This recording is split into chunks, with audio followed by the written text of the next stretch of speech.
Timnas Indonesia harus tumbang secara dramatis atas Korea Utara. Breaking news, Timnas Indonesia lolos 16 besar, Uzbekistan lawan yang akan dihadapi. Namun sebelum kita bahas videonya, alangkah baiknya jika kalian subscribe dulu channel ini, agar kalian gak ketinggalan informasi menarik seputar Timnas Indonesia setiap harinya. Jika sudah subscribe, mari kita lanjut. Timnas Indonesia harus tumbang secara dramatis atas Korea Utara.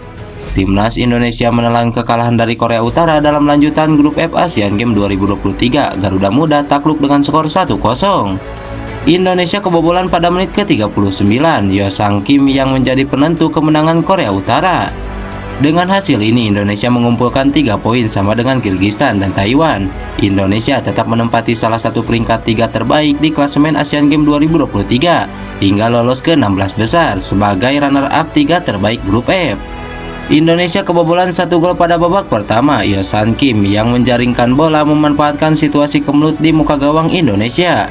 Pada 10 menit awal babak kedua, Indonesia masih belum keluar dari tekanan Korea Utara. Ancaman dari Korea Utara masih terus berdatangan untuk gawang Indonesia. Pada menit ke-63, lemparan ke dalam Robby Darwish juga belum membahayakan gawang Korea Utara. Bolanya bisa diantisipasi oleh pemain belakang Korea Utara. Korea Utara mengancam lagi pada menit ke-70. Tembakan dari Kim Jak-jin masih menyamping ke kiri gawang dari Indonesia. Indonesia mendapatkan peluang pada menit ke-80. Tendangan bebas Alfreanda Dewangga masih bisa disapu oleh barisan pertahanan Korea Utara. Peluang Indonesia gagal total. Hingga pertandingan selesai, Indonesia tak bisa membongkar pertahanan Korea Utara. Skor 0-1 untuk keunggulan Korea Utara tetap bertahan.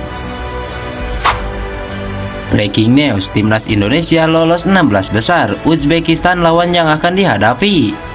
Timnas Indonesia U24 lolos 16 besar Asian Games 2023 meski kalah 0-1 dari Timnas Korea Utara U24. Hal itu karena di laga lain, Kirgistan U24 menang 4-1 atas Taiwan U24. Sekedar diketahui, Timnas Indonesia U24 bersua Korea Utara U24 di matchday pamungkas grup F Asian Games 2023. Setelah melalui 90 menit pertandingan, Timnas Indonesia U24 kalah 0-1 dari Korea Utara U24. Uniknya, meski hanya mengoleksi 3 poin dari 3 pertandingan, Timnas Indonesia U24 tetap lolos ke 16 besar Asian Games 2023 lewat jalur peringkat 3 terbaik.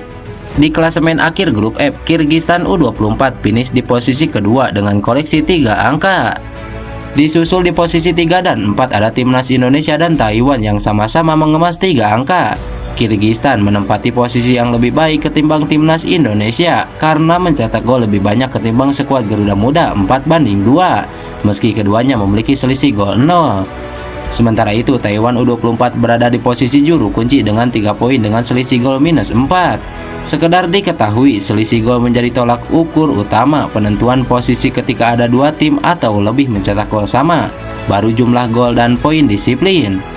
Lantas, siapa lawan Timnas Indonesia U24 di 16 besar Asian Games 2023? Timnas Indonesia U24 hampir pasti menantang juara grup C yaitu Uzbekistan U24. Uzbekistan U24 menang 1-0 atas Hong Kong U24 di laga pertama. Kedua tim kembali bertemu pada Senin 23 September 2023. Kepemimpinan Erick Thohir untuk sepak bola Indonesia dipuji FIFA. Federasi Sepak Bola Internasional atau FIFA memuji kepemimpinan Erick Thohir untuk sepak bola Indonesia. Pujian tersebut dilontarkan oleh FIFA kepada Ketua Umum PSSI itu karena berhasil meloloskan Timnas Indonesia ke Piala Asia 2024 dan Piala Asia U23 2024. Selain itu, Presiden FIFA Gianni Infantino juga menyoroti keberhasilan Timnas Indonesia memenangi medali emas pada SEA Games 2023. Seperti diketahui, medali emas SEA Games 2023 merupakan gelar pertama Indonesia pada turnamen tersebut dalam 32 tahun terakhir. Gianni Infantino menyoroti bahwa keberhasilan tersebut akan menjadi pelecut negara tetangga untuk bisa sukses seperti Indonesia. Pernyataan itu dilontarkan oleh Gianni Infantino dalam agenda peletakan batu pertama pusat pelatihan nasional di ibu kota Nusantara. Keberhasilan ini menginspirasi anak-anak di seluruh Indonesia dan negara-negara tetangga untuk memainkan olahraga yang kita semua sukai. Dan saya yakin momentum Anda akan terus berlanjut melalui tuan rumah Piala Dunia U17 2023, kata Gianni Infantino. Indonesia adalah negara Asia Tenggara pertama yang akan menjadi tuan rumah Piala Dunia U17 pada November 2023, dan pembangunan National Training Center di IKN disebut sebagai momentum luar biasa menjelang turnamen bersejarah itu. Sangat menggembirakan bahwa masa depan sepak bola Indonesia makin cerah dengan meneruskan momentum ini melalui pembangunan National Training Center tercanggih pertama milik PSSI, kata Gianni Infantino. Pusat pelatihan tersebut akan memiliki fasilitas lapangan rumput sintetis, ruang ganti, dan bahkan asrama untuk pemain, pelatih, dan ofisial yang didukung dana 5,6 juta dolar Amerika Serikat atau sekitar 85,6 miliar dari FIFA. Pendanaan dari FIFA dilakukan guna memastikan setiap negara bisa mencapai potensinya di dunia sepak bola, serta menunjukkan komitmen FIFA untuk turut berinvestasi bagi masa depan bangsa Indonesia dengan mendukung pemerintah Indonesia dalam pembangunan ibu kota baru dengan menandai infrastruktur olahraga internasional pertama di IKN. Naturalisasi pemain timnas Indonesia dipuji media asing, tidak asal dan lebih berkualitas dibanding Cina. Langkah PSSI dengan melakukan naturalisasi sejumlah pemain hingga saat ini masih timbulkan pro dan kontra. Bagi mereka yang kontra, muncul istilah local pride.